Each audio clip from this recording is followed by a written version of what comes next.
गवळाणेगा शाळेवर इथं माझा 7 वर्षाचा कालावधी त्या संदर्भात मी एक छोटीशी कविता लिहिण्याचा प्रयत्न केलेला आहे. कविता तर काही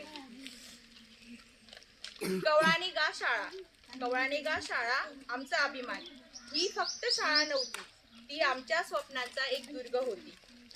प्रवेशद्वारातून आत येताना जणू शिवरायांच्या किल्ल्यातच पाऊल पडत होती. भिंतीवर शिवचरित्र जिवंत होतं. प्रसंग चित्रातून इतिहास बोलत होता. विद्यार्थ्यांच्या मनात स्वाभिमानाचा वीर दररोज इथेच पेटत होता. सुरुवातीला तीनच होतो आम्ही सहकारी. बावीसकर सर, मोरे सर आणि मी. पट होता 160च्या वर.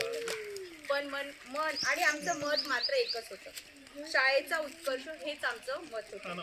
कमी साधनं होती, मोठी जबाबदारी होती, तरीही जिद्दीने प्रत्येक दिवस आम्ही उजळला. स्वच्छता, शिस्त आणि संस्कारांनी गवळाणेगा तालुक्यात पहिला क्रमांक मिळवला. वारकरी टोप्यातून परंपरा जपली. मुंबईला विमानाने सहल घडवली. लहान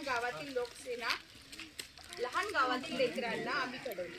मोठ्या आकाशाची स्वप्न दाखवली. इंग्रज सरांचा सहवास मात्र कमी लाभला, तरी देखील आमच्यासाठी तो दीपस्तंभ ठरला.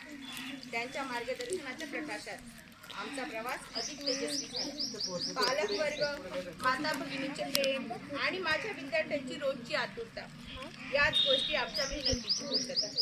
खरं आणि अमूल्य असं पारितोषिक ठरतो. आज मी इथून दूर जात आहे, पण गवळाणेगा शाळा माझ्या मनात कायम राहील. कारण ही शाळा फक्त शाळा नाही, ती माझ्या आयुष्याचा अभिमानाचा किल्ला राहील.